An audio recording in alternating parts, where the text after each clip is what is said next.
This channel won't survive without your subscription and likes. Help me. Karen smirked as she kneaded the guard's shoulders, oblivious to the gasps from the crowd and the flashing cameras. The sharp stomp of his boot made her jolt in panic, but within seconds, she straightened up again, fully convinced she was in the right. And then, her face blew up the internet. But what happened next became the most brutal humiliation of her life. Let's start from the very beginning. London, Buckingham Palace.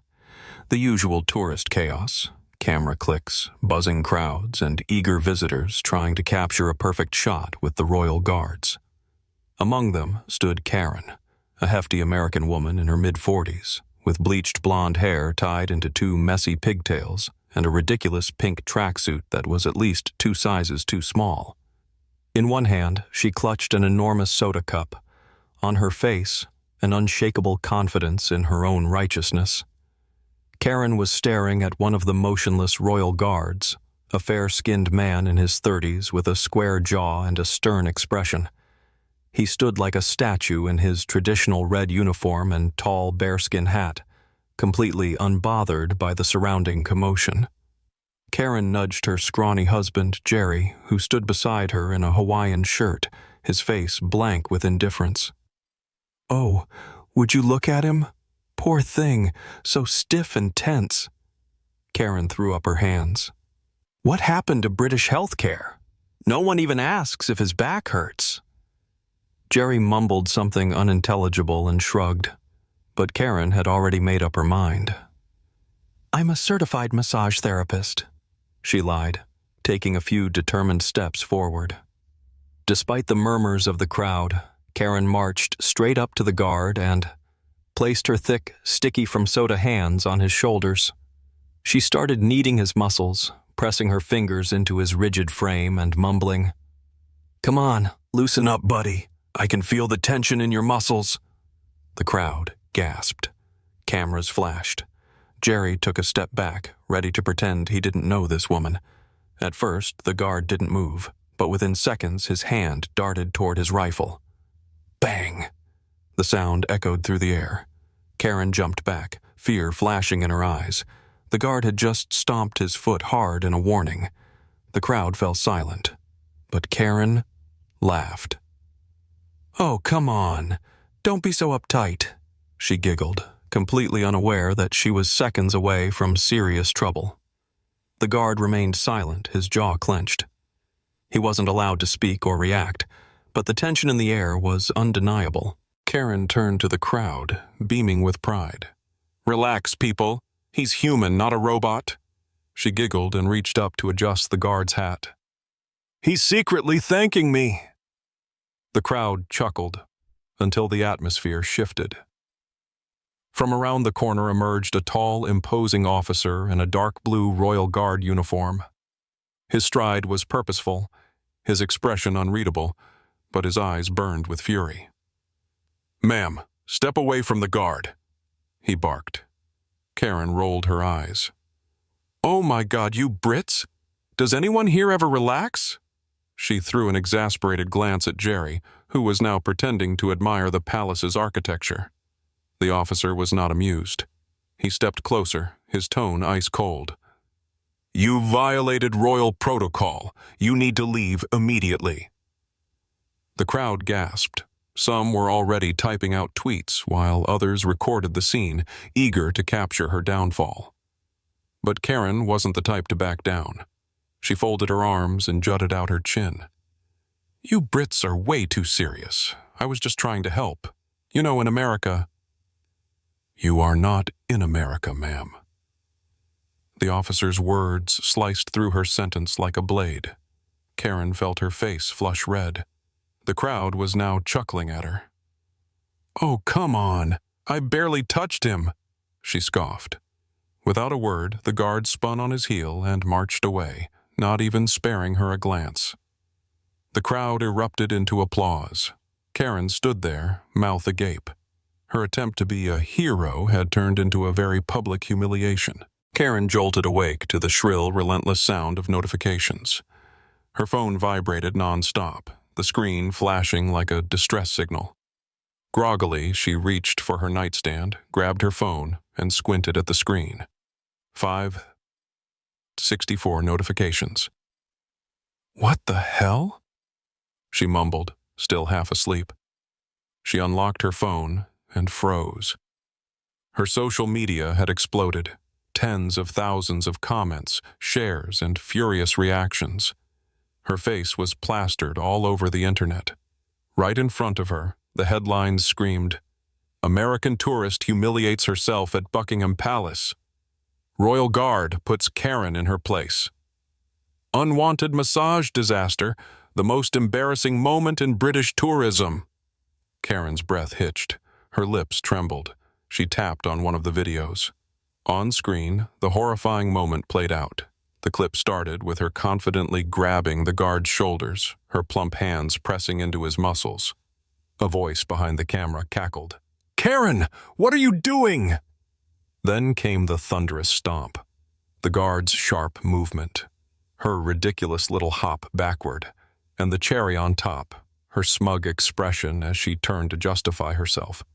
The comments were merciless. This is why we hate tourists. The way she tries to justify herself is so pathetic. No one asked her to touch the poor guy. This is the most American thing I've ever seen. Classic. White woman thinks the world revolves around her. I hope she gets deported. Karen felt a lump rising in her throat. Her breathing became uneven. Anger bubbled in her chest. No, she whispered, her hands shaking. They hated her. She scrambled to Twitter, her fingers frantically typing a response. She had to explain, to set the record straight. She wrote, "You've all misunderstood. I was just trying to help that poor man relax. In America, we care about people. We don't just stand around like emotionless dolls." She hit post. Error. Account suspended. Karen's breath hitched. Her eyes widened. "No!" She tried again. Error. "Jerry!" She shrieked, clutching the phone. "They're attacking me! I'm being harassed!" Jerry slowly put down his newspaper, looking at her with a mix of exhaustion and quiet resignation. "Honey, maybe you should just admit you went too far." Karen whipped around to face him. "Whose side are you even on?" She got up, pacing the room, her heart hammering. "This is illegal. They can't just destroy me online. I need to report this to someone." Then her phone buzzed again. A new email. Karen hesitated before unlocking the screen. Sender: British Consulate. Subject: Tourist access restrictions. Her stomach twisted. She opened it. Dear Mrs. Lawrence, following the review of the incident at Buckingham Palace on February 12th, we regret to inform you that you have been placed on the list of restricted tourists. You are banned from visiting royal landmarks in the United Kingdom for the next 5 years. Sincerely, the British Consulate. Karen stopped breathing. Banned. Her head spun. The world around her dimmed. She collapsed onto the bed, staring at the wall.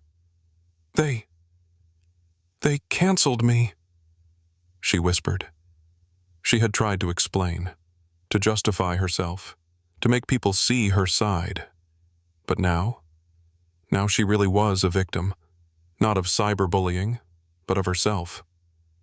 And the worst part? This humiliation would never be erased from the internet. Karen sat hunched over in a plastic airport chair at Heathrow, shrinking into herself. She pulled up the hood of her pink hoodie, tugged her oversized black sunglasses down over her face, and prayed to become invisible. But there was no escape.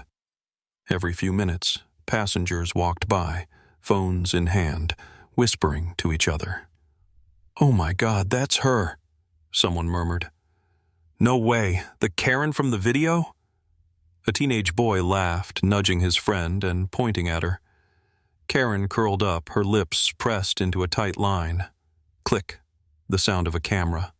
Click, click. Karen squeezed her eyes shut. She could feel her face spreading across the internet again. More posts, more captions dripping with sarcasm. Karen of Buckingham Palace now hiding in Heathrow. Does she still think she did nothing wrong? When you embarrass yourself but refuse to admit it. Her fingers clenched around the cold plastic of her coffee cup. She didn't taste it. She barely heard the dull roar of the airport.